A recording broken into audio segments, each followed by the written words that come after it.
Excuse me. Can I quit this podcast?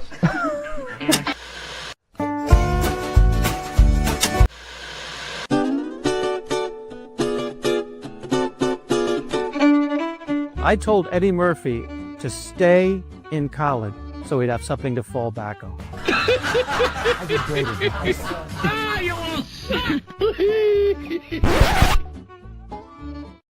I'm not even going to try to get a word in edgewise and start this show because somebody has issues that he needs to get off his chest. Go. No, first time. Welcome to Stand Up. Are we on yet? Oh, we're on. Yeah, we're on. Oh. Welcome to Stand Up Memories. Well, I'm supposed to interrupt you. Yeah, you did. I forgot. I'm Peter Bales. This is Jackie the Joke Man. I trust that we played that same introduction. Yes, that you love so the much. thing with you and Murphy. That's me and Eddie Murphy and God, you laughing. All right. We got a return guest, and he had to sit through that. Now, wow. This is a great friend of Stand Up Memories podcast, Mr. Eric Haft. Thank you. Yay! Comedian extraordinaire. Thank you for rejoining us. Eddie Murphy told that story. I just heard it today. The story about they told him to, you know, if you're going to be blue, you'll never be famous. Who was that? Rodney. Rodney? No, Bill Cosby said that. Oh, Bill Cosby. Yeah. Okay. Yeah. And save your energy for attacking women. I think that's what he told him. And Bill Cosby said, take one of these pills. no, but he was talking about from what the hell is his name? Rodney. And Rodney years later said, "Who knew?" Yeah, right. Who knew? Right. It was Rodney. Rodney. It was another story. I know, Bill. That must be another story. What we did, we took the pills and we put them in the pussy with the lay in the pussy, and then we eat it all up. All right, sorry. I That guy. apologize. I'm sorry. That guy, America's dad. You know, after that happened, you know, as a comic, you jump on that for about a week. And you do some bit. Every comic does a bit, and then it goes away. So, Peter, you always told me, true, it has to be evergreen. Evergreen. You want your material comedy has to be evergreen. And that's why I do jokes about Jimmy Carter, because everybody remembers Jimmy Carter to this You are day. the only one in the room that knows who that was. You know the thing about Bill Cosby, they said that everybody in Hollywood knew the whole time what he was doing, supposedly. Unbelievable. You know, nobody. Same thing with Weinstein. They all knew it. Just know, you know. I didn't know it. How would we know it? What I didn't know. We were at Betty's fireside. Right. What I didn't know, Jackie's, he was, when he was a little boy, he told the jokes. You always had a joke up your sleeve. I remember Is this he guy. doing an impression? No. All right, let's go. Who was that? I'm Was sorry. that Cosby? That Hello? was just That's Cosby now. that was an old guy. That was his grandfather. Yes, that was old. That was the old guy. You're making fun. Eric Haft. You're making fun. Did you ever do impressions, Jackie? When you didn't do impressions when you started out, did you? No. Well, my impressions are, you know, the little old lady in the joke, or the dirty Johnny in the joke, or the little old man. But that's just my version of them.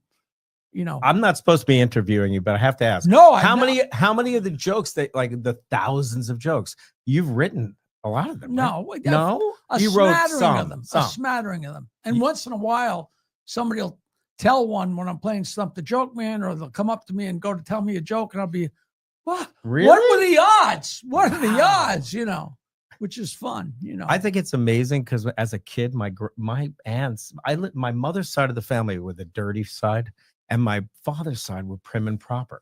So I'd hang out. I always wanted to hang out with my mom's side, and my aunt would tell us these dirty jokes, and I'm going like, this is the greatest thing in the world, because my friends would be there. You know, they work. They work. You know, like long before any idea of even playing the guitar, telling the jokes, because they work. They're Well, you two guys have something in common, which is you started as musicians. and there's music and there's rhythm, right? So there's rhythm to these jokes, obviously. There really is, and there's structure. There's mathematical structure. Yeah. There's somebody just, I know we told this on the air a million times, but somebody said something to me. Oh, they told me the old Albert Einstein joke. And I said, well, you know that Einstein was a big fan of jokes, because smart people, I always say this, I don't know whether it's to plug my own ass, but smart people love jokes because they're little problems. It's like given and find in in geometry, you know, you're given this much information, it leads to this, and it's like a little puzzle. And Albert Einstein literally was a huge fan of filthy jokes, which sounded so from out of left field till they had that show on cable called Genius. And the first person they did it with was Albert Einstein. He like married his cousin and he was banging everybody he could. And all of a sudden, wow, so it all makes sense. But his favorite dirty joke was, my dick isn't that big, but I love every foot of it. Albert Einstein. Seriously, I've told that on the show a million times. And you just I've don't listen. said to you, when Albert Einstein was a teenager and he used to play with himself, what did they call that? He doesn't know. I know that. I know this. This is on my I got album. it from you. Really? When a teenager, Albert Einstein, used to play with himself, they called it a stroke of A genius. stroke of genius. Oh man! I had like 8 of those in a row on one of my records. All right, Jackie. Then Just out of respect for my Aunt Rose, who was the best joke teller before I knew you, of course. I was a little boy. Tell me if you really. You'll tell me if you know the joke, right? I'll give you a very short joke. Yes? Will you? Can I do it? I will be. You want me to be honest? Yes, or be be polite? honest. No, be honest. I don't care. So the 3 old Jewish women bragging about their kids. You know it already, don't you? Well, it's about 5 different jokes, but I know each of them. Do you? So I'll shorten it up. The first one says, my son's a doctor and he has 10 boats and he has 3 houses. And the second one says, he's a lawyer and he's so good to me and he takes care of me and he writes to me and he calls and he's got 17 houses and 3 boats. And the third one says, my son is a homosexual, No, and he has no. 2 boyfriends, No. and one of them has 17 boats, and the other one has 3. You know, No, it's different. So her version is, my son's not a doctor, he's not a lawyer, but he's got a cock so big. 15 birds. Can Oh, okay. stand Then this across- was the other version. Go ahead. Go ahead. 15 birds can stand across his penis. And the other ones said, oh my God. And they start to admit that my son's a piece of shit. He's not really a doctor. And the other one says, well, he's a half-assed lawyer. And the third one says, well, since we're being honest, my son with the 15 birds, the 15th bird has to stand on one leg. Yeah, which is just a great It's a joke. cute joke. I've never But as heard a that. little boy to hear Oh. that, can you Oh. imagine being a 10-year-old and hearing that from your aunt? Right. It was crazy. So. Ah. 12 birds can perch on his penis. I So- lost. Oh, there I am. I'm back. Okay. So your mom is still in Florida, and We're doing an 85th birthday for Wow. her. Wow. On Congratulations. That's great. December 6th is her actual birthday. It's not a surprise because, right. can't do that. But yeah, she still Are- does it. are man. you She still flying tells down there, or jokes. is she No, coming- she's coming to New Coming York. up here. Yeah. She hitchhiking? What? Is she going to hitchhike up there? Please. No budget. We have So no budget. what's how are you going to celebrate? We're La Bussola Yeah. up in Glen Cove. We do Right. comedy shows there. I called him up. I said, listen, can you do it? And he was like, I'm saving the day for you. So we'll have like 50 people, her closest, family, friends. And she's still with it. My mom's still a wise ass, My mom is the best. Like we talk about improv. Yes. And I can call my mother and say, Ma, you're not going to believe it. My dick just fell off. She said, oh, that's terrible. Where did you go to it? She'll go right in. She'll pick it right She up. will not. There's no question. She's absolutely in the game. The last show we just did, Fred Stoller's name came up. Do you know who that is? I remember. Fred Stoller came out. I mean, you just made me think of it. He said, yeah, my grandmother made it to her 90th birthday. Yeah. And she probably still would be with us if we hadn't given her all those birthday punches.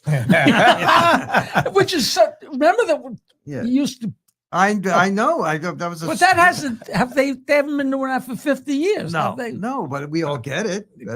We absolutely. He get was it. so dry. Oh, He's still around, right? Yeah, absolutely. He was great. Oh, Dry, awesome. Yeah, and this is the second time he's got, now we have to make a point. You know what? Let's get a hold of him and get him to come on. we got to get Fred Stoller on the show.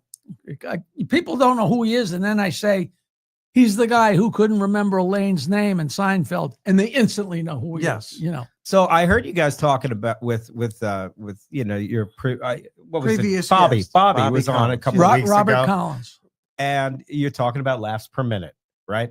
I agree. It's like in my act, I don't want to hear silence. I just as a comic, I just don't want it. Like as soon as it comes down a little bit, they're almost done laughing. I'm into my next Right. bit. You want it to trail off to where you're starting from square one, but not it. That's the timing. I know. People say, "Oh, this guy's got good timing." It's not time between words. It's time between jokes. Like knowing when to start and when, like when it comes to telling jokes, the art to it is going fast, except when it's a part of the joke that it's information that they necessarily have to make the joke. So you're going mill mile but then the guy walked through, the very important information. You got to make sure they swallow. Got to be clear. It's got to be clear. And I think and if they don't swallow, what good are they? I don't like silence either, but I'm used to it. Yeah, I'll see. That's self-effacing. I'm Peter. self-effacing. You don't have to do being that. It's not like vulnerable. everybody doesn't know that. It's But that's hard, true. though. That's true. But is it a new style? I don't know. I think it's just Bob Hope used to go for 4 to even 5 jokes a minute, so he claimed. But other people were writing his material. It's different. Yeah. It was a But little different. that's fun. That was the name of the game. Yeah, that was how you did it back then, right? Right. A million years ago, like people used to be all up my ass because I told jokes, and then they found out I'm reasonably funny, and I started doing well, so they went away. But I was reading about Eddie Cantor in one of those old Steve Allen books where there was a chapter on each of the guys, And the thing about Eddie Cantor was in vaudeville, and then they gave him a radio show, and within 2 or 3 weeks, he had gone through all of his material because people used to go on vaudeville circuits with 8 minutes and last for 30 years. And after a couple of weeks, he was completely out. And his writers got the bright idea, and they went to the library and got joke books and just took jokes that they could twist into an Eddie Cantor story. But that's the art. It's the right joke in the right place. I actually know an Eddie Cantor joke. Wow. In the midst of the Great Depression, Eddie Cantor came out on stage and said, nowadays, when someone goes to a hotel to get a room, the clerk says, for sleeping or jumping. That's great. He was my buddy's great grandfather. He actually put out a little book called Surviving the Crash or the 1920, whatever it was. It was like a story. And that story was actually in the thing. Like, what a crazy time. Imagine being a comic then, but people had to laugh, Well, I think the timing, though, like the way you're doing it as an art. I mean, you're known for that, and you're known for it because you do it so well. And that's not to stroke you, but I hear people tell me jokes a lot, and you sit there and you want to. You want to hang yourself because it's like it's not working the way it's supposed to. Like somebody will come up and say, "Do you know this joke?" And they'll start telling it, and I'm like, I can't believe you're making a novel out of it. Brevity is a good word. Brevity. Keep it simple, And that's what's beautiful about like when you do it right. There's nothing better, really. It's just fun. Fun. Where else, Peter? Where are you going with this? I'm thinking of, when I work with Jackie, when I open for Jackie, people will come up to me and say, do you think Jackie would mind if I went up to him and I told him a joke? And I usually say, don't do it. Don't do it. Don't do it. Don't do it. And I tell him, of course do it. How do you think I got my act? I've been listening well since 3rd grade, and if it's any good, it sticks. And if it's not, it falls off. Are there jokes that you think you haven't heard?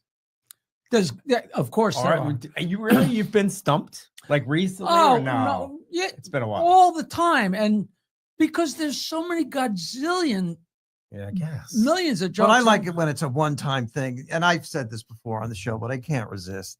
Stump the joke, man. Jackie brings up women on the stage and they try to stump him with jokes and they never do. But this one woman did when she said to Jackie, what goes up and down with no rhyme or reason? And Jackie couldn't get it.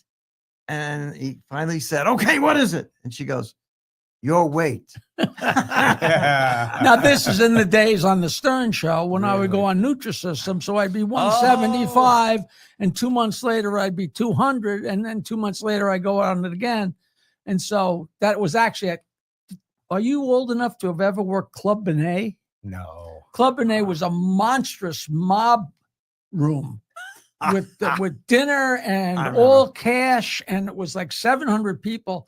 And I used to sell that place out, and it was just incredible. And I was killing one night and killing with Stump the Joke, man. I can, like, it's like I'm there, and the guy in the back corner says, what goes up? What goes down but always comes back up. And this is such an obvious setup to a joke, and I couldn't know it.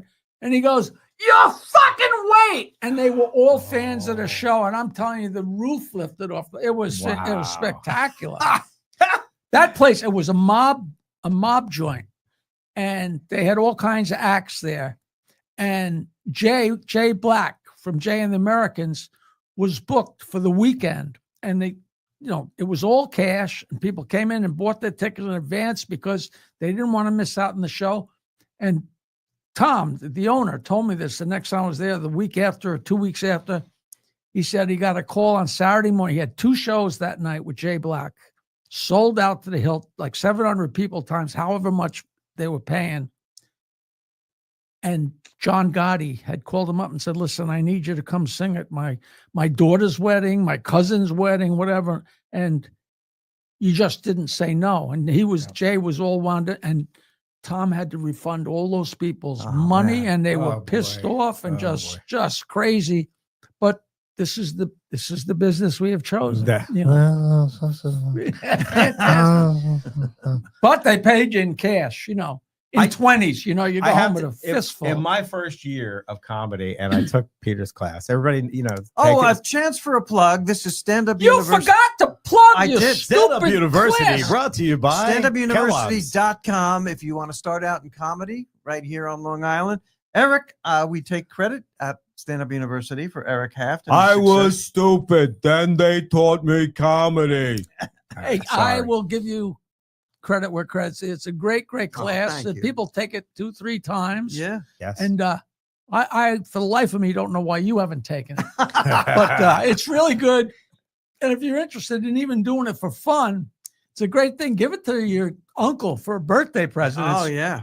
Just do it. We Do sell it. gift certificates. Everybody, there's always one in the family that says, I always dreamt of being a stand-up comedian. Right. Take the class and you'll actually do it. You'll be a comedian. And comedians ask me, where do I get my material from? And I can point to Eric.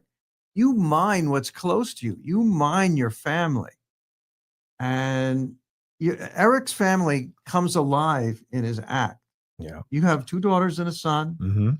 And I just realized you started to say something. And we both cut. No, you no, off. it's in my first year, I revered these guys. I finally got to do comedy, and it was after my first show, and we went to a diner, and I was like with Peter, and Peter was, hi, Peter Bales, very serious guy, and we teach comedy, and that's what we do, and this guy coming to the stage is wonderful. Anyway, I revered him, and we're sitting at the diner, and guys start telling jokes.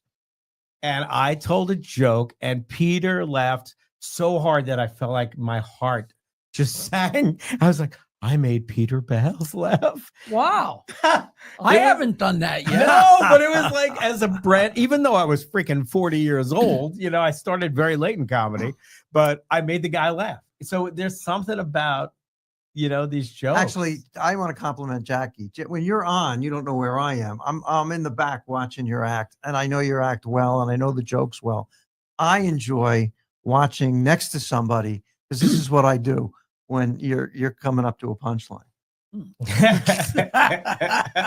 It's and I will never get sick of great jokes. We had a thing at I guess it must have been last year, part of the New York Comedy Festival. They had a fundraiser for Gilbert Gottfried. He had passed away, and it was like 7 people on stage, and it was just people talking, and it was memories, and it was just and everybody was in the audience. And it was fantastic. And then Frank, Gilbert's podcast partner, went around with a microphone talking to people that weren't on the dais, because people on the dais were people pretty much of note. But sitting right in front of me, I'm in maybe second or third row, and sitting almost right here with Chevy Chase. And Frank's going around. And Frank came over and said, Jackie, why don't you tell us one of Gilbert's favorite jokes that he liked when you told it? And I told a joke. And whoever it was, I don't know who it was standing behind me. And they videotaped with their iPhone the entire joke. But over my shoulder, you could see Chevy Chase. And he laughed out loud in spite of himself. And you got to move mountains to get that fucking guy to live. He doesn't give you It was great. It's like, he was like, almost like, I'll be damned, But it's a great, it's a cool thing. We all know there's nothing better than making people, it's great to kill a big crowd. And people always think I'm exaggerating. If I go down to the mailbox and mail a letter or something, and Larry, my friend behind the counter, is there, and I say something and make him laugh, that puts spring in my step. As stupid as that sounds, it just makes your day a little brighter. Forget about making his day brighter, making my day brighter. Comics do it, though. At the end of it, they do their original stuff or whatever their act is, but it always comes back to the roots, which is those jokes, sitting at a diner and breaking each other's balls. Yeah, seeing if we can find a joke that no one's heard. It's not easy, but it's cool. It is cool. So, and they are there. 5 minutes. We got the 5 minutes. We got the 5 minute sign. Here we go. From Michael Zinn, our wonderful producer. I want to plug something because Eric and I are in this together. Thanks. No, this New Year's Eve. We're gonna be performing together at the Engerman Theater in Northport, right here on the North Shore. That is one beautiful place. Yes, it is, and it's New Year's Eve, and it's just a bunch of everyone a funny comic, a really funny comic, and we're all friends. And it's gonna be New Year's Eve, and we're just gonna go out and do our stuff and laugh. Now, is that book like by the family that owns it? I mean, it's named for a Marine. Yes. So John Engerman is he passed away in Desert Storm. He was killed in the war, and they named the theater after. So it's the owner's brother-in-law was John Engerman. So we've been doing. I've been doing shows there for 13 years. We've been producing like these little Tuesday night comedy events, and it's turned into a little thing. And we get about 300 to 400 people on a Tuesday night every month. Oh, that's great. And now we're for the first time we're doing it on New Year's Eve. There's a 6:00 show and an 8:30 show, I believe. So go to the website, johnengerman.com. Yeah. Really nice. Congratulations. All right. Wasn't that great? I hate when I first took over governors, we started governors, and I think we started in September of 1981. So the first New Year's Eve, who's thinking? And me and Nancy passed out noisemakers. I know. For 12 o'clock. And of course, you go up to start the show. Like what, that's a mistake you make once. Right. For once in my life. Now, you see, that is an expressive face. He does impressions. I do some really cool impressions. People don't realize. I've never realized it. Jerry Springer. Yes. All I do is stand up, and everybody goes, "That's a great impression of Jerry Springer." Okay. In my younger days, Dr. Oz. No, I don't look like Dr. Oz. Sure you do. No, people with gray hair. I used to get Father Mulcahy from MASH a lot. I could see that. And if you go way back, you oldsters out there, Gopher on Love Boat. I don't know if you remember that character. Wow. And I seen pictures of Gopher, and I look exactly. I really do.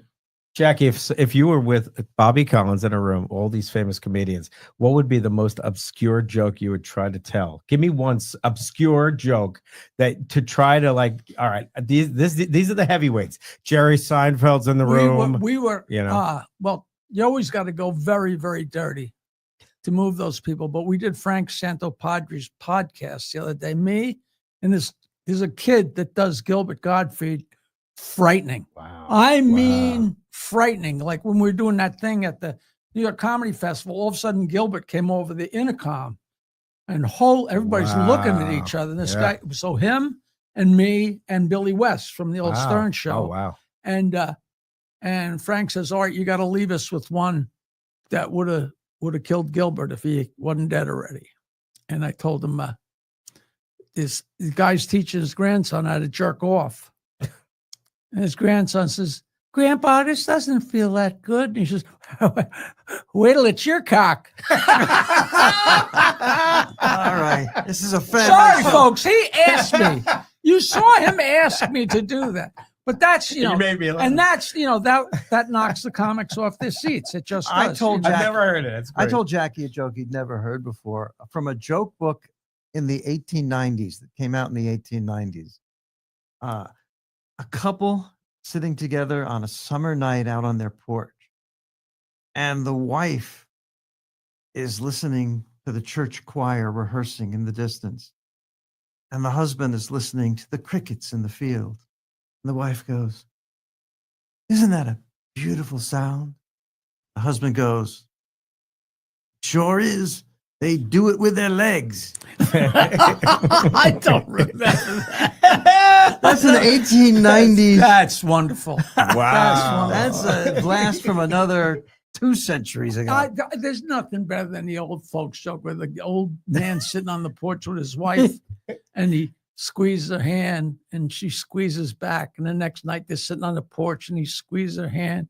She squeezes back. And the next night they're sitting on the porch and he squeezes her hand. She says, "Not tonight. I've got a headache."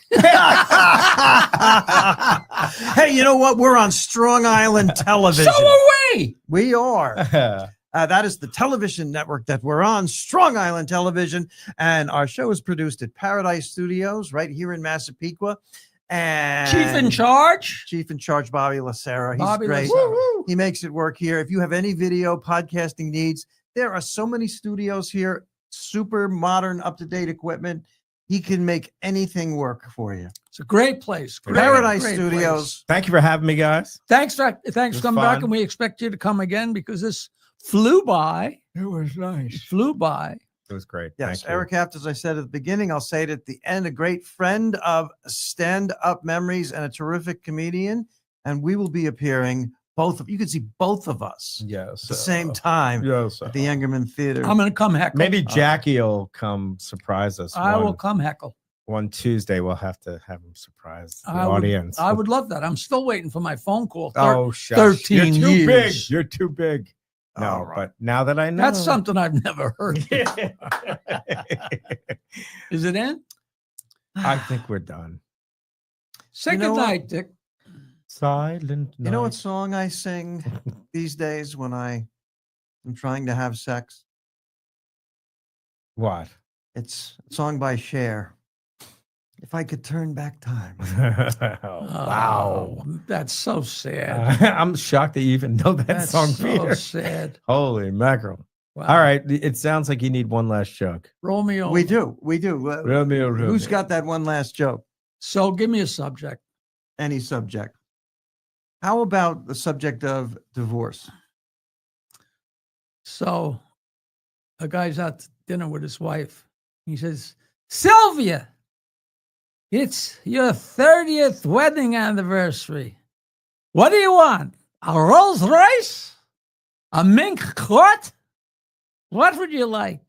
She says, Barney, I want a divorce. I wasn't planning on spending that much.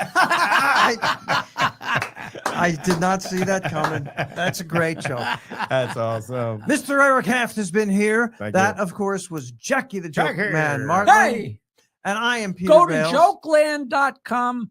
Come to jokeland.com and come to a show and email me and I'll send you a joke. Jokeland@AOL.com. Woo! JOKELAND@AOL.com. Henny Youngman used to run an ad in Rolling Stone and Variety. Send me $1 and I'll send you jokes. And because he had a little tiny pamphlet. And if you sent him $1, he had a pamphlet that exactly fit in an envelope, but only took one stamp. And people would send him $1. And Henny's grandson and his friends were on heroin. And they used to open all the envelopes, take the dollars, and toss the information and go my. buy heroin with it. Oh. That's such a sad, wonderful story. Here's another history story to close the show. New York City, early 1900s, ad in the paper. Send $5 to Post Office Box 101, New York, New York. Of course, before zip codes. All the ad said was send $5, Box 101, New York, New York. thousands of New Yorkers saw that ad and sent in $5. It didn't say what the $5 was for. It just said sent $5. And people thought, well, it's in the paper. We got to send. That's a five- true story, that's a right? true I've story. heard that story. And they made a law in New York State that is illegal. You have to state what the money is for if you're asking people to send it, because that's how stupid people can be. Wow. It's unbelievable. You know. And now that's called GoFundMe. That's exactly, which is exactly right. That's You know, at least exactly- lie about what it's for. You know, Now, come on. Now, I have cancer, or was it my uncle? I forget, but just send some money. all right, I'm going to request I have a girlfriend that just started a GoFundMe. What are you? What? dude, come on. You got a great act in your in your act. We're about- done. The show's You over. were just inspired. That Yes. ad lib, the process here. He ad libbed something because he has a great joke in his act about. Oh, my hair. Yeah. No. I said, yeah, that's what I said. I stopped dyeing my hair, because, and now all my friends think I'm dying.